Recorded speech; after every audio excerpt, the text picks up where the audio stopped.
Kane Naughton leads a carefully balanced double life. By day, he is the ruthless, unchallenged CEO of Naughton Technologies in Denver. By duty, he is the alpha of the Colorado Wolf Pack, an undefeated leader carrying the weight of his entire community on his shoulders.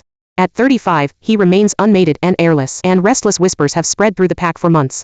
Elders pressure him to take a chosen mate to secure his bloodline and legitimacy, warning that his prolonged single status makes him look weak. For years, Kane has been haunted by vivid, recurring dreams of a mysterious woman, her scent of jasmine, rain-wet forest earth, and warm cinnamon, and her bright blue eyes locked on his. He knows she is his fated mate, the one the moon goddess destined for him, but he has never found her, and the constant, unfulfilled longing gnaws at him. His loyal beta Xavier urges him to be patient, but Kane grows increasingly weary of waiting, convinced the bond may never reveal itself in his lifetime. Meanwhile, Kira Sorens is fighting to rebuild her life after a devastating breakup. When she caught her boyfriend Ryan Blake, who was also her boss at Blake Technologies, cheating on her, she walked out immediately, only to discover he was using his industry connections to blacklist her from every tech firm in the city. After 4 straight rejected interviews, she walks into Naughton Technologies for one last shot, cynical but desperate for work. She is met by Margaret, a sharp, disapproving HR manager, and led into the CEO's sprawling office.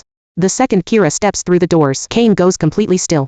The scent he has dreamed of for years floods every one of his senses. He knows instantly, with primal certainty, she is his mate. But the realization comes with a crushing blow. She is fully, completely human. Forced to hold himself together, Kane conducts the interview while his wolf rages inside him, desperate to shift, to mark her, to claim what is his. Kira feels an inexplicable, overwhelming pull to him. The moment their eyes meet, she grows dizzy, flustered, and hypnotized by his deep blue gaze and commanding aura, as if an invisible tether is yanking her toward him. When Kane presses her on why she has no reference from her previous job, she finds herself unable to lie, blurting out the full truth about Ryan's betrayal and retaliation against her.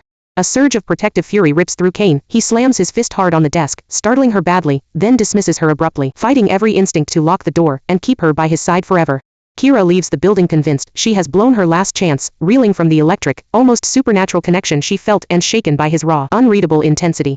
That evening, Kane follows her across the city to a small Italian restaurant, watching her from across the street from the shadows to make sure she gets home safe. He is torn apart by conflict. A human Luna would never be accepted by his traditional, isolationist pack. The elders would challenge his rule, half-blood children would be shunned, and Kira would be dragged into a dangerous supernatural world she has no idea exists.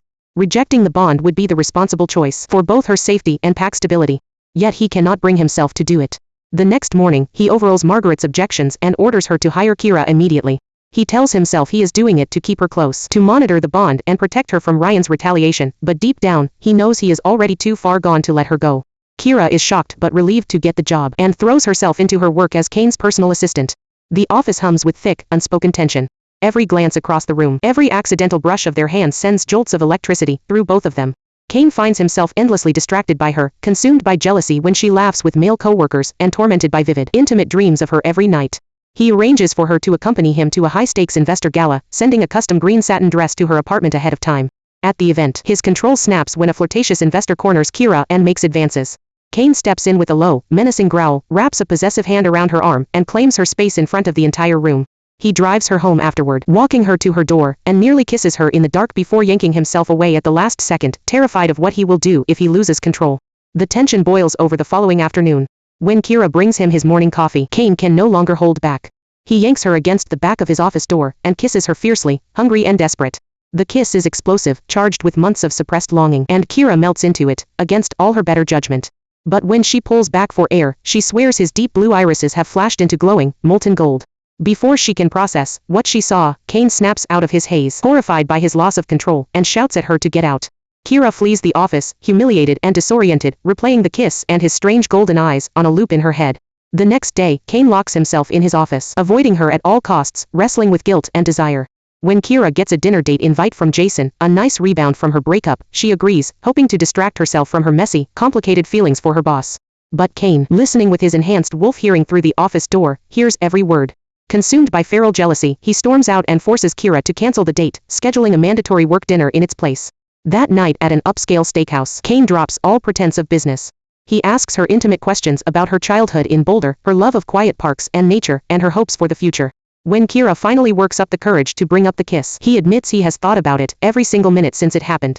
Leaning in close across the booth, he whispers raw, possessive truths in her ear, telling her he can smell how much she wants him to. By the time they leave the restaurant, the chemistry is uncontrollable. They kiss passionately in the back of his car, and Kane carries her up to his penthouse, where they spend the night together. It is raw, intense, and deeply intimate. Kane claims her body again and again, whispering that she is his, and no one else's, and Kira surrenders completely, despite every voice in her head warning her against sleeping with her boss. The next morning, Kira wakes up mortified, ready to sneak out before he wakes, but Kane pulls her back into his arms. He tells her plainly that they are meant to be together, that she is his, and that she will keep her job, with their relationship kept secret for now. Kira is skeptical of how fast and intense everything is, but she cannot deny how right it feels to be held by him, and she agrees.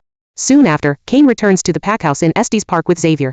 He announces to the Council of Elders that he has found his fated mate, lying that she is a member of the distant New Moon Pack, and will join them in a few months, once she wraps up her duties. Xavier confronts him privately afterward, warning him that the pack will never accept a human Luna, that challenges to his leadership are guaranteed, and that Kira will be in constant danger if she is brought into their world. But Kane is unwavering. He has made his choice, he will make Kira his Luna, and he will fight anyone who tries to take her from him. Back in Denver, Kane and Kira settle into a passionate, turbulent routine.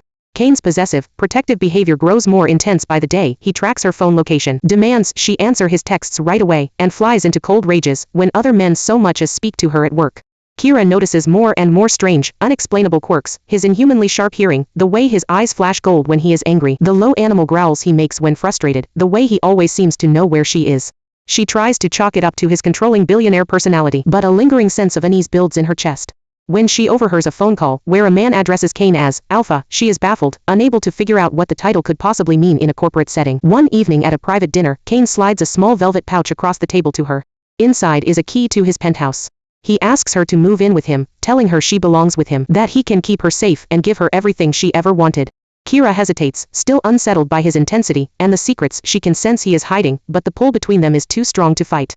She trusts him, even when she does not fully understand him, and she accepts the key.